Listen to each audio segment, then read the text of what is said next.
Chỉ số này đó này zoom sa cùng sai mấy mà cần video mì riêng đi nội dung dươngបន្តទៀតជានៅក្នុងវីដេអូនេះយើងនឹងមកយល់ដឹងអំពីសវិសមួយជាពិសេសអ្នកនរគ្នាដែលកំពុងតែកាន់នៅ network នៅក្នុងក្រុមហ៊ុន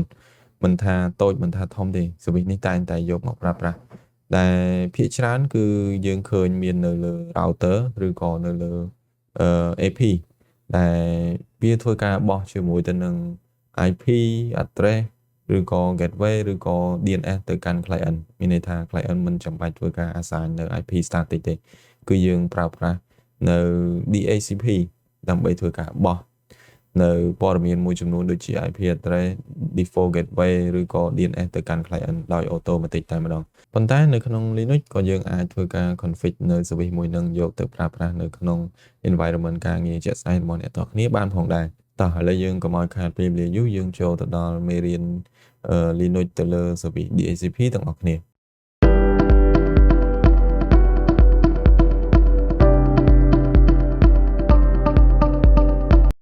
វាសួរអ្នកនរគ្នាសាជាថ្មីតោះឥឡូវយើងមកបន្តជាមួយទៅនឹងមេរៀនរបស់យើងបន្តទៀត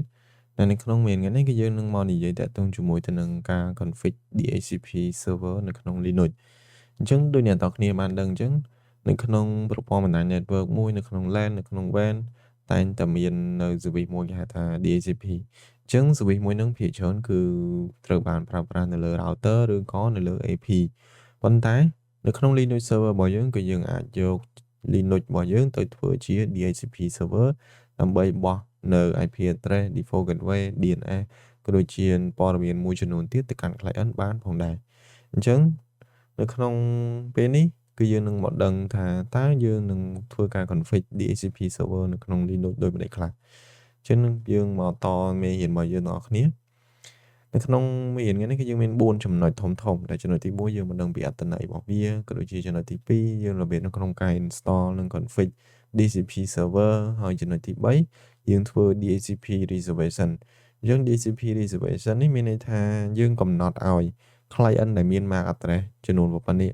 នឹងធ្វើការចាប់យកនៅ IP address ដែល DHCP server បោះឲ្យហ្នឹងគឺមានហៅថា fixed IP មានន័យថា IP មួយហ្នឹងគឺសម្រាប់តែ MAC address របស់ client មួយហ្នឹងតែម្ដងអាហ្នឹងឯងគេហៅថា reservation ហើយចុងក្រោយគឺយើងធ្វើការបង្កើតនៅ DHCP log file ដើម្បីធ្វើការមើលថាតើពីនៅពេលដែល client គាត់ធ្វើការ request IP ពី DHCP server គឺវាដំណើរការដូចម្តេចខ្លះនិយាយរួមទៅគឺយើងមើល log ជាងមកខាតពេលវេលាយូរចំណុចទី1ដូចអ្នកនរគ្នាបានដឹងអញ្ចឹង DHCP មកពីពាក្យពេញថា Dynamic Host Configuration Protocol វាគឺជា network management protocol មួយដែលវាត្រូវបានប្រើប្រាស់នៅលើ Internet Protocol Network ដែល DHCP server វាធ្វើការ assign នៅ IP address ក៏ដូចជា subnet mask DNS default gateway ហើយនិងព័ត៌មានមួយចំនួនផ្សេងទៀតទៅកាន់ device នៅក្នុង network ជាមួយគ្នានិយាយរួមទៅនៅក្នុង LAN តែមួយមានន័យថាវាអាចធ្វើការ share ទៅកាន់ client ទាំងអស់ហ្នឹងហើយ client អាចធ្វើការ request មកកាន់ DHCP server បាន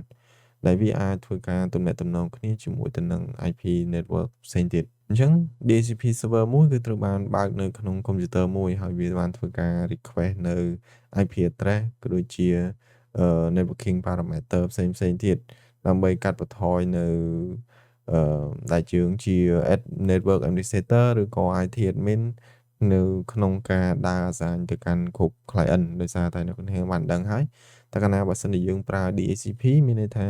client វានឹងធ្វើការ request ខ្លួនវាមកកាន់ DHCP server ហើយ DHCP server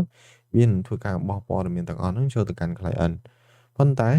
បើក្នុងករណីយើងអត់ធ្វើអញ្ចឹងទេគឺយើងត្រូវតែធ្វើ static អញ្ចឹងយើងធ្វើការ manual assign IP ទៅកាន់ client ទាំងអស់នៅក្នុង network របស់យើងអញ្ចឹងបើសិនជា client យើង1100 1000ឬក៏100អញ្ចឹងយើងត្រូវតែធ្វើ1000ដងធ្វើ100ដងឃើញទេវាខាតពេលមែនតើគឺគេអត់ប្រើអញ្ចឹងទេហើយបើសិនជាអ្នកទាំងគ្នាចង់ធ្វើការថាកំណត់ IP មួយហ្នឹងសម្រាប់ DHCP client ឲ្យទៅកាន់ client មួយនឹង fix តែម្ដងអញ្ចឹងយើងមានវិធីនេះទី3នេះគឺ DHCP reservation តោះឥឡូវយើងទៅមើលទាំងអស់គ្នាចំណុចទី2របៀបនៅក្នុងការ install នៅក៏ដូចជា config DHCP server អញ្ចឹងខ្ញុំសូមបញ្ជាក់ម្ដងទៀតនៅក្នុង lab នេះគឺយើងមាន2 virtual machine ឬក៏2 server ដែល server ទី1សម្រាប់ DHCP server server ទី2សម្រាប់ client អញ្ចឹងនៅក្នុងនេះខ្ញុំមាន2ស្រាប់ហើយនេះអានេះគឺសម្រាប់ client ហើយអានេះគឺសម្រាប់ server អញ្ចឹងខ្ញុំក៏បាន remote ទៅកាន់ server រួចដែរនេះអ្នកនាង ដើម្បីកុំឲ្យខាតពេកខ្ញុំបាន remote រួចរាល់ហើយអញ្ចឹងជំហានទី1អ្នកគ្នាត្រូវតែធ្វើការ set នៅ static IP address សម្រាប់DCP server ទី1អញ្ចឹងខ្ញុំនឹងធ្វើការ set static នៅក្នុងនេះខ្ញុំមាន network card ចំនួន2ដោយសារតែយើងត្រូវប្រើ2ដោយសារតែមួយខ្ញុំទុកធ្វើការ reset access ទៅកាន់ internet ក្នុងការ download នៅ package អញ្ចឹងមួយទៀតខ្ញុំមិនធ្វើការ test នៅក្នុង local អញ្ចឹងយើងអាចអាសា IP address static សម្រាប់ server របស់យើងចុច168ខ្ញុំដាក់200ចុះចុច1ចុះ24នេះយើងអត់ចាំបាច់ច្រើនទេយ៉ា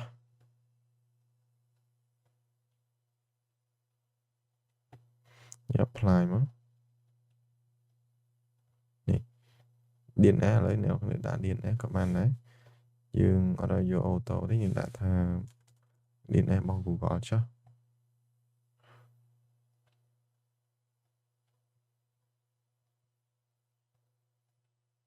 នេះខ្ញុំដាក់រួចហើយ200.1អញ្ចឹងរឿងរ៉ែង200តោះបន្តទៀតយើងទៅធ្វើចំណុច B ចំណុច B គឺយើងធ្វើការ install នៅ package របស់ DHCP គឺយើង install នៅក្នុង server អញ្ចឹងខ្ញុំធ្វើការវាយ command jam ដកវាយ install យើងមើល command តិច DHCP server ឈ្មោះអញ្ចឹងមកនេះ enter អូខេយើងអញ្ចឹងយើងរងចាំធ្វើការ install នៅ package របស់ DHCP server បន្តិចអូខេអញ្ចឹង package របស់ DHCP server របស់យើងគឺយើង install បានជោគជ័យហើយអូខេយើងបន្តទៅទៀតយើងទៅមើលតាមនេះរបស់យើងអញ្ចឹងយើងអាចធ្វើការ check នៅ DHCP status របស់យើងបានចុះឥឡូវខ្ញុំអាចធ្វើការ check សិន system ctl status DHCPD នេះគឺយើងអត់ទាន់បាន start ទេអញ្ចឹងយើងកុំទាន់បាន start យើងទៅធ្វើការ config សិនអូខេអញ្ចឹងចំណុចទី1 raw configuration ដែលជា default របស់ service ទាំងអស់នៅក្នុង server របស់យើងជាធម្មតាអ្នកនរគួរតែធ្វើការ backup ទុកមួយដើម្បីយើងយកconfiguration ហ្នឹងយកមក edit យើង backup original របស់គេទុកអញ្ចឹងយើងអាចវាយ command នេះមកហើយ command នេះដែរគឺ DHCP server របស់យើងគឺវា install ទុក config នៅក្នុង /etc/dhcp/dhcpd.conf ហើយខ្ញុំធ្វើការ backup dhcp.conf ហ្នឹងដាក់ថ្ងៃខែឲ្យវាឥឡូវយើងទៅមើលបងប្អូនគ្នាអញ្ចឹងយើងអាចចូលទៅមើលនៅហ្នឹងក៏បានដែរ cd/dhcp នេះយើង list មកនេះមានអានេះធ្វើការ copy enter list ម្ដងទៀតអញ្ចឹងខ្ញុំទៅបាន copy ហើយបន្តមកទៀតខ្ញុំដាក់ថ្ងៃខែឆ្នាំរបស់ខ្ញុំដើម្បីឲ្យដឹងថា file ហ្នឹងគឺយើង copy នៅពេលណាបន្តមកទៀតយើង vi dhcpd នេះយើងធ្វើការកែអូខេអញ្ចឹងនៅខាងក្រោមនេះគឺយើងមាន config ទី1យើង define ឥឡូវខ្ញុំបញ្ចូលអានេះសិនទី1គឺយើង define subnet មានន័យថាគឺជា network ដែលយើងចង់បោះឲ្យ client គឺ network ចំនួនប្រមាណដូចយើង assign ទៅឲ្យ server មិញគឺrank 200អញ្ចឹងយើងត្រូវដាក់200ដែរឡើយនេះអានេះដូរឲ្យហើយចុះដាក់200ហើយ subnet របស់យើង/24ដែរហើយបន្តមកទៀតគឺ IP rank មានន័យថាជា IP ចន្លោះពីណាដល់ណាដែលយើងនឹងបោះឲ្យទៅកាន់ client ហើយយើងដាក់10 20ហ្នឹងទៅអូខេហើយបន្តមកទៀតគឺយើងដាក់ default gateway មានន័យថាវាគឺជា IP address របស់ DHCP server នេះ subnet mask ក៏អញ្ចឹងដែរត្រូវបន្តទៀត domain ហ្នឹងគឺ DNS ហ្នឹងហើយអានេះគឺជា DNS name ដែលយើងអាចមានឈ្មោះ DNS name ចឹងអានេះខ្ញុំដាក់សុកលេង .lab ចឹងចុះហើយចុងក្រោយមានន័យថាគឺជា default list time មានន័យថាតើឲ្យវារយៈពេលប្រហែលសម្រាប់ធ្វើការ release នៅ IP នឹងចេញអូខេឥឡូវយើងមកដាក់រួចហើយតោះយើងទៅមើលបងប្អូនគ្នាហើយខ្ញុំ copy ទាំងអស់ហ្នឹងទៅហើយអ្នកនរត្រូវតែផ្ទៀងផ្ទាត់នេះទម្រង់វាគឺជាទម្រង់បែបនេះអញ្ចឹងអានេះគាត់ខ្ញុំdetail នៅនឹងប៉ុន្តែនៅក្នុង server គឺយើងនឹងដកពាក្យនេះចេញតោះលេងទៅមើលបងប្អូនគ្នាខ្ញុំ delete នេះចោលទាំងអស់នេះអញ្ចឹងខ្ញុំដកពាក្យនេះចេញហើយ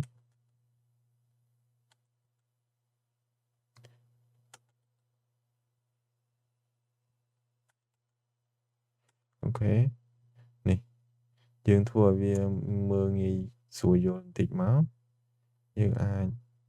ឲ្យចូលក្នុងក៏បានដែរនេះដាក់ចូលសិនចុះនេះ insert យើងចូលទៅមួយទៅ rank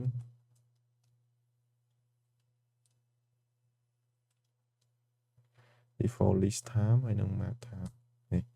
that's it អូខេអ្នកនរគ្នាអញ្ចឹងឥឡូវយើងបាន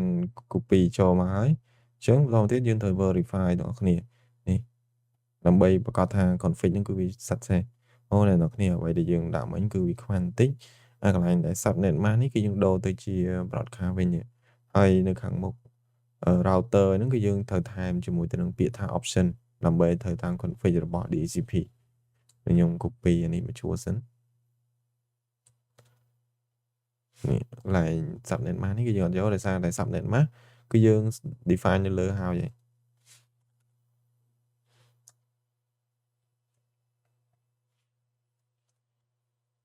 យើង define នៅលើរួចហើយ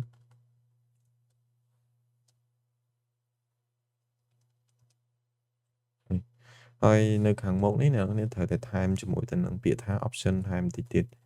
ដើម្បីត្រូវតាម syntax របស់ DHCP server config option នេះ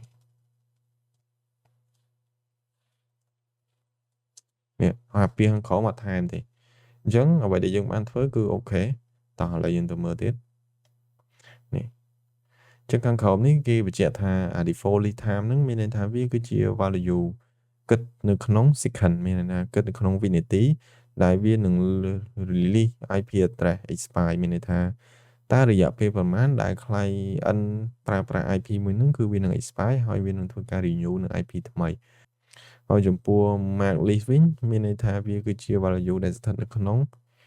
second ដែលមានន័យថាវាគិតជា second គិតជាវិនាទីដើម្បីបញ្ជាក់ពី time out នៃ IP address ដែលត្រូវបាន list ដោយ DHCP server អញ្ចឹងហ្នឹងមានន័យបែបហ្នឹងអូខេអញ្ចឹងបន្តមកទៀតយើងធ្វើការ start service ហ្នឹងឥឡូវយើង save សិនតោះយើងទៅមើល service របស់យើងវិញយើងមក system CTL យើងមើល status ភាសាទៀតមក DHCPD នេះគឺយើងអត់តន់បាន start ទេឥឡូវយើង start ហើយយើង enable មកគឺយើង enable យើង status ម្ដងទៀតនេះ success ហើយយើងអាច restart មួយទៀតមកដើម្បីបង្កត់នេះយើង restart យើង status ម្ដងទៀតអូខេហើយខាងក្រោមនេះមានន័យថាបើសិនជា server របស់អ្នកទាំងគ្នាប្រើប្រាស់ជាមួយទៅនឹង firewall D អញ្ចឹងអ្នកទាំងគ្នាត្រូវតែធ្វើការ permit ឬក៏ allow ទៅនឹង DHCP service ដើម្បីអាចឲ្យ client ធ្វើការ access មកកាន់ DHCP server ស្នើសុំនៅ IP address បានហើយក៏ដូចជា DHCP server ធ្វើការ send នៅ IP DHCP client ទៅកាន់ client បានអញ្ចឹងបន្តមកទៀតយើងធ្វើការ test នៅលើ client វិញថាតើ client ទទួលបាននៅ IP address អត់តោះឥឡូវយើងចូលទៅមើល client របស់យើងនេះអញ្ចឹងខ្ញុំមាន client យើងចូលមកយើងមើល network នេះគេថា off បានហើយ off បាត់ហើយនៅកន្លែងនេះយើងយក automatic ហើយសិត automatic ទាំងអស់អូខេអត់មានអីខុសទេយើងបើកហើយយើងមើលអស់គ្នាជាមួយចាប់បានអត់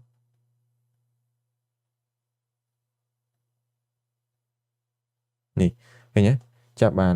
អញ្ចឹង client របស់យើងគឺទទួលបាននៅ IP address ដែលត្រូវបាន leak ចេញពី DHCP server ឃើញទេអញ្ចឹងបន្តមកទៀតឥឡូវខ្ញុំសួរការសាកល្បងបិទខ្ញុំចាប់ម្ដងទៀតនេះ DHCP ណាបើកនេះបានដូចគ្នាឥឡូវយើងធ្វើការ ping ទៅកាន់ DHCP server អញ្ចឹង DHCP server របស់យើងគឺយើង 192.168.200.1 នេះ ping score យើង access ទៅកាន់នេះមើល Google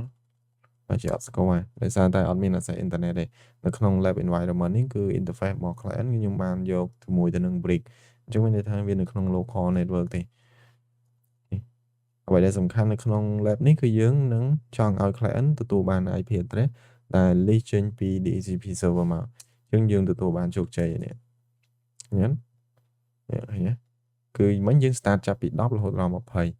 នេះហើយយើងធ្វើការ reboot មួយដើម្បីបង្កើត reboot មកដើម្បីថាតើនៅពេលដែល server reboot មកវានឹងចាប់បាន IP មែនទេហើយតើវានៅតែចាប់បាន IP នឹងទៀតអត់ករណីថាដូចជាយើងធ្វើការ restart server ដើម្បី restart server អញ្ចឹងដើម្បីប្រកាសថា network card យើងគឺវាអូខេយើង server យើង up មកវិញហើយហើយយើងមើលទាំងអស់គ្នានេះឃើញទេចាប់បានដូចគ្នាធម្មតាអត់អីជាបញ្ហាទេអញ្ចឹងការ config នៅ DHCP server របស់យើងគឺយើងទទួលបានជោគជ័យហើយយើងមើលនៅក្នុង CLI ម្ដង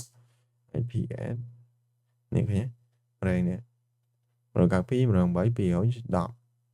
ចឹងយើងតទៅមួយចំណុចទៀតអញ្ចឹងចំណុចទី1ចំណុចទី2របស់យើងគឺទទួលបានជោគជ័យរបៀបនៅក្នុងការ configure DHCP server ហើយ DHCP server ក៏វាធ្វើការបោះនៅ IP ទៅកាន់ DHCP client ដែរហើយ client ក៏បានទទួលដែរអញ្ចឹង lab របស់យើងគឺយើងទទួលបានជោគជ័យអញ្ចឹងយើងទៅចំណុចទី3តកតងជាមួយទៅនឹង DHCP reservation វិញម្ដង DHCP reservation មានន័យថាវាគឺជា technology ក៏ដូចជា config មួយដើម្បីឲ្យDHCP server កំណត់ថា MAC address នៃ DHCP client មួយនេះនឹងទទួលបាននៅ IP មួយនឹងតែម្ដងនៅពេលដែលធ្វើការ request មកមានន័យថាបើយើងនិយាយខ្លីមានន័យថាគឺជា fixed IP នៅក្នុង DHCP server fixed IP អញ្ចឹងខាងក្រោមនេះវាគឺជា configuration សម្រាប់ DHCP server កំណត់នៅ specific IP address ទៅកាន់ DHCP client based on MAC address នេះចឹងនៅក្នុង client របស់យើងនេះនឹងគ្នាឃើញទេយើងមើល MAC address នេះ MAC address យើងនឹងយក MAC address មួយហ្នឹងទៅកាន់ដាក់នៅក្នុង config របស់ DHCP server ដើម្បីឲ្យវាសម្គាល់ថានៅពេលដែល client ហ្នឹងគឺត្រូវតែទទួលបាននៅ IP address ណាមួយដែលយើងបានកំណត់ឥឡូវយើងចាំទៅ test ទាំងអស់គ្នាអូខេហើយនៅក្នុង config ហ្នឹងតកតងមួយ home វាគឺជា hostname ហើយនេះ hardware ethernet នេះមានន័យថាវាគឺជា hardware address ឬក៏ MAC address នៃ network card ហ្នឹងហើយអូខេអញ្ចឹងយើងនឹងចូលទៅកាន់ config ហ្នឹងដដែលអត់អីឆ្ងាយពី config មួយហ្នឹងទេ vi DHCP d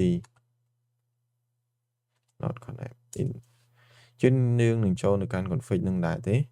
ហើយបន្តទៅទៀតយើងនឹងកំណត់នៅ DHCP reservation នៅក្នុង offset មួយទៀតនេះហើយនៅខាងក្នុងហ្នឹងគឺមួយហោះមានន័យស្មើនឹងមួយ config នេះចាប់ពីបើកគ្នារហូតដល់បិទគ្នានេះមកនឹងមួយហោះឬក៏មួយ virtual machine ឬក៏មួយ client ហើយនៅក្នុងហ្នឹងវាមាន3អក្សរនេះដូចខ្ញុំបានបង្ហាញអញ្ចឹងតើហោះ hardware ethernet ក៏ដូចជា fixed address គឺមានន័យថាម៉េចមានន័យថាយើងអាចកំណត់ថា IP address មួយហ្នឹងគឺសម្រាប់ client ឈ្មោះនេះនៅផ្នែកនេះនេះគឺជាឈ្មោះទេជាធម្មតាហើយ hardware ethernet នេះវាគឺជា MAC address នៃ network card របស់ client នេះ network card ហើយចំពោះ fixed address មានន័យថា client មួយហ្នឹងមួយ MAC address មួយហ្នឹងនឹងទទួលបាននៅ IP address ដែលយើងបានកំណត់នៅក្នុងនេះតើឥឡូវយើងទៅមើលទាំងអស់គ្នាហើយខ្ញុំធ្វើការ copy ហ្នឹងមកខ្ញុំចូលទៅក្រោមអស់យើង insert យើងផាសមកអញ្ចឹងនៅក្នុងនេះខ្ញុំអាចចុងក្រោយនេះករណីយើងមានម៉ាស៊ីន2ឥឡូវខ្ញុំចាំទៅ test មួយទៀតទៅ test យើងមានម៉ាស៊ីនទី2ឥឡូវយើង test ម៉ាស៊ីនមួយសិនខ្ញុំដាក់ថា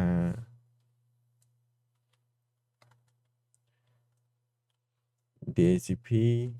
client 1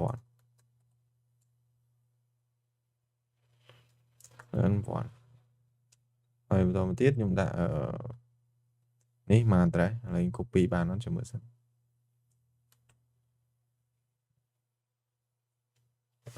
ចូលនៅក្នុងនេះអញ្ចឹងអូខេយើង copy បានខ្ញុំទៀមទាត់មក address បន្តិចទៀតអូខេតាមត្រូវហើយបាទហើយចំពោះ IP address អញ្ចឹងខ្ញុំ អានេះខ្ញុំដាក់200ហើយបន្ទាប់ទៀតខ្ញុំដាក់មិញយើងបោះឲ្យចាប់ពី rank 10រហូតដល់20ខ្ញុំដាក់15ហើយអាទី2ខ្ញុំដាក់17នឹងចុះឥឡូវអានេះចាំយើងតេស្តមួយទៀតតេស្តនៅពេលដែលយើងមានម៉ាស៊ីនទី2 DHCP client 2នេះខ្ញុំធ្វើការ save បន្ទាប់ទៀតខ្ញុំធ្វើការ restart នៅ DHCP service របស់ខ្ញុំមួយយើង state មើលនេះអត់សេះអញ្ចឹងយើងចូលទៅកាន់ client របស់យើងតោះឥឡូវយើងធ្វើការបិទ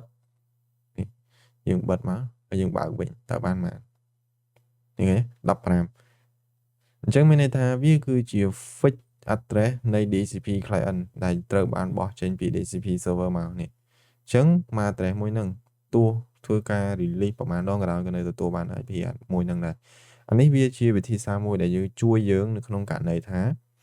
យើងចង់ប្រើប្រាស់ DHCP technology ដើម្បី assign IP address ក៏ដូចជា default gateway DNS ឬក៏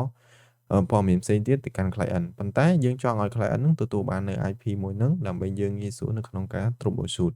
អញ្ចឹងអានេះវាគឺជាវិធីសាស្ត្រមួយដែលវាជួយយើងនៅក្នុងករណីហ្នឹងយើងបាននឹង assign auto ហើយយើងបាននឹង define ថា IP មួយហ្នឹងគឺ client ហ្នឹងនឹងទទួលបាននេះអូខេអានេះវាគឺជាវិធីសាស្ត្រដ៏ល្អអូខេអានេះ client ទី1យើងគឺជាងសត្វសេះឥឡូវយើងចាំមើលទៅមើល client ទី2ឥឡូវខ្ញុំទៅមើល server របស់ខ្ញុំមួយទៀតសិន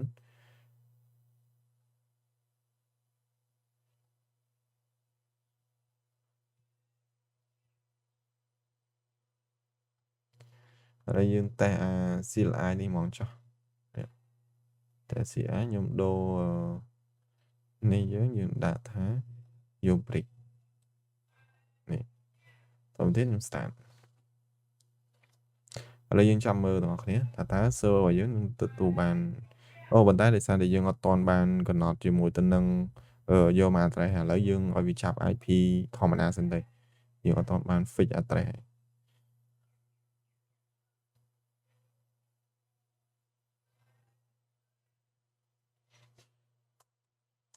root នេះ211នៅនេះឃើញអត់211ឥឡូវខ្ញុំសូមធ្វើការ remote ទៅតែ remote ទៅអត់បានទៀតឥឡូវខ្ញុំសាក ping សិនping ស្គាល់ខ្ញុំសូមធ្វើការ remote ទៅបន្តិច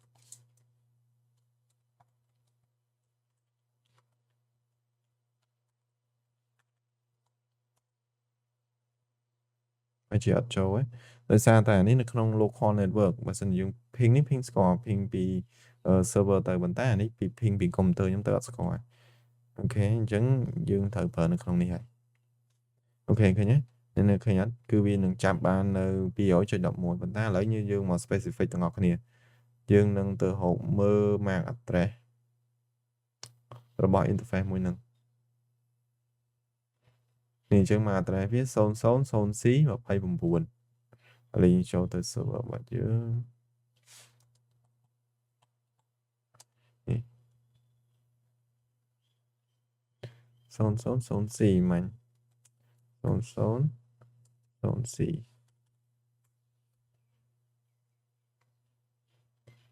29E373 29E373ហើយមួយទៀតគឺ E1 1E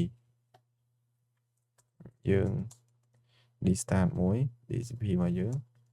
មើល status អូខេ success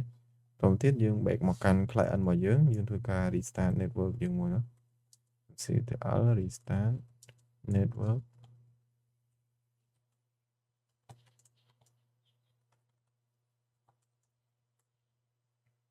system CTL restart network manager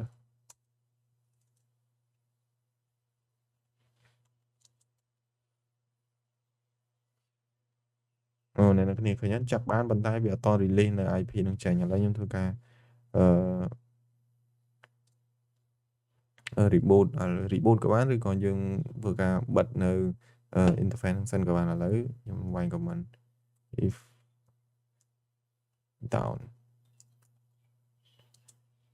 ENS 160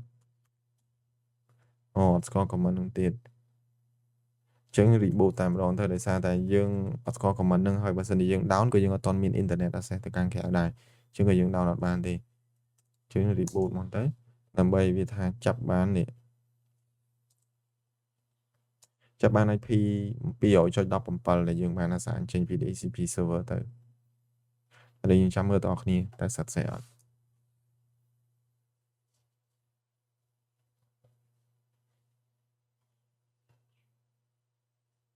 យើង log ម្ដងទៀត root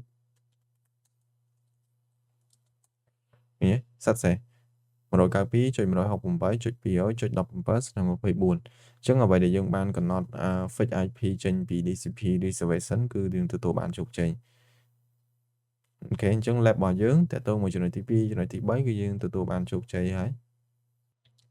អូខេអ្នកនរគ្នាអញ្ចឹងយើងចូលមកដល់ចំណុចទី4តើតើជាមួយទៅនឹងការបង្កើតនៅ DCP log file សម្រាប់យើងធ្វើការ troubleshoot ដោយអ្នកនរគ្នាបានដឹងអញ្ចឹងរាល់ service ទាំងអស់បើសិនជាយើងអត់មានតកតងជាមួយទៅនឹង log file ដើម្បីធ្វើការ store នៅ activity របស់ service មួយហ្នឹងទេអញ្ចឹងបើសិនជាវាមានបញ្ហាយើងពិបាកនៅក្នុងការ troubleshoot ដើម្បីស្វែងរកដំណោះស្រាយមែនទែនអញ្ចឹងហើយអានេះវាគឺជាវិធីសាស្ត្រមួយនៅក្នុងការបង្កើតនៅ log file ដើម្បី store នៅ activity របស់ DSP service មួយហ្នឹងដើម្បីយើងងាយស្រួលនៅពេលណាដែលយើងចង់នៅពេលណាដែល client មានបញ្ហាណាមួយដើម្បី request មកកាន់ DCP server អត់បាន IP អត់ assign ទៅកាន់ client បោះឲ្យខកអីហ្នឹងអានេះគឺជាមធ្យោបាយមួយដែលយើងអាចមក view log ក៏ដូចជា analyze log ដើម្បីដឹងថាតើវាមកពីមូលហេតុអ្វី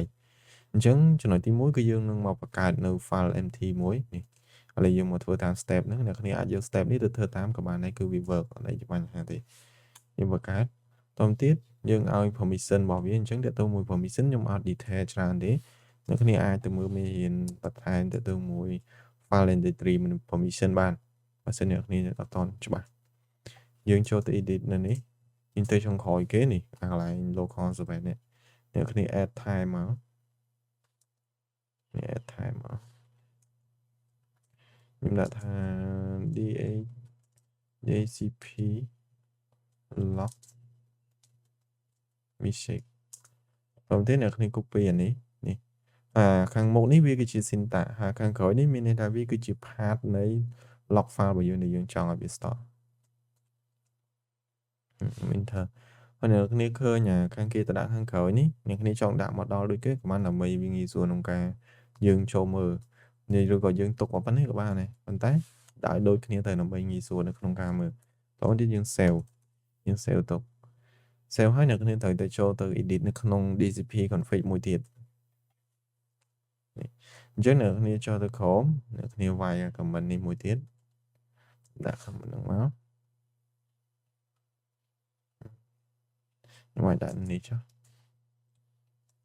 ដាក់ថា log config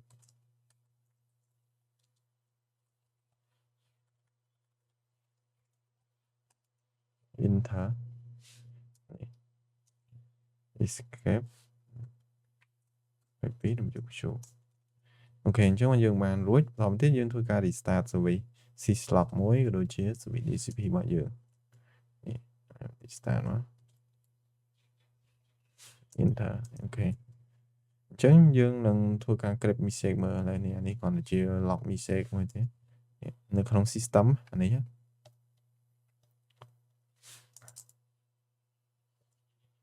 អូខេហើយបន្តទៀតយើងធ្វើការចាប់មើលនេះគេមានអត់មានហើយខ្ញុំ enter ចោលខ្ញុំនឹងចូលទៅកាន់ client របស់ខ្ញុំហើយខ្ញុំធ្វើការ request DCP ម្ដងទៀតខ្ញុំបិទខ្ញុំបើកឃើញទេជាអ្នកនរគ្នានៅពេលដែល client ធ្វើការ request មកឥឡូវយើងនឹងដឹងនេះថានៅថ្ងៃទី11ខែមករាម៉ោងប្រហែល client ធ្វើការ request អញ្ចឹងនេះវាថា dynamic and static list precision សម្រាប់ IP 192.168.200.15 ហើយវានឹងធ្វើការ remove host DCP client 1ឬក៏ remove ចេញពី dynamic pool យកចេញពី pool នេះ rank/ 24 ហើយ UID របស់វាគឺចន្លោះចាប់ពី10រហូតដល់10សម្រាប់ client មួយនេះ duplicate អានេះមានន័យថាវាគឺជា log message ហើយ DCP request សម្រាប់15ចេញមកពីអា matrix របស់ client របស់យើងនេះ matrix នេះអញ្ចឹងយើងអាចមកធ្វើការមើល log នឹងបានឃើញហើយវា5ទៀត interface គឺ ENS 224ហើយ DCP path ដូចអ្នកនរបានដឹងអញ្ចឹងនៅក្នុង DCP គឺវាមាន4ដំណាក់កាលនៅក្នុងជំនាញ network អានេះយើងអត់ detail បន្ថែមទេដូចអ្នកធ្លាប់រៀន network អាហ្នឹងគាត់អាចដឹងហើយប៉ុន្តែនៅក្នុងការរៀន Linux គឺត្រូវតែឆ្លងការរៀន network សិនទើបអាចមករៀន Linux បានអូខេឥឡូវយើងចាំមើលម្ដងទៀតមើលខ្ញុំបិទហើយខ្ញុំបើកម្ដងទៀតនេះឃើញទេ request អញ្ចឹងទៀតអញ្ចឹងអានេះមានន័យថាវាគឺជារបៀបនៅក្នុងការ config log ដើម្បីអាចងាយស្រួលនៅក្នុងការ troubleshoot ក៏ដូចជា view ថាតើ client ណាមកពីណា address ណា request IP គេអានេះគឺយើងអាចមក modify ក៏ដូចជា analyze បានអូខេអញ្ចឹងតើតើជាមួយទៅនឹងការ config log នៅចំណុចទី4របស់យើងគឺយើងទទួលបានជោគជ័យហើយក៏យើងបាន view បានហើយនេះហើយចំពោះ comment grab នេះ comment tail នេះដូចអ្នកគ្នាអត់តន់ច្បាស់អាចទៅមើលមេរៀនតទៅជាមួយទៅនឹង tail comment នឹងបានខ្ញុំបាន detail បន្ថែមច្រើនហើយនេះដូចអ្នកគ្នាដាក់ថាអញ្ចឹងមានន័យថាវានឹងធ្វើការចាប់ log នៅ current ប៉ុន្តែបើអ្នកគ្នាដាក់ n ទៀត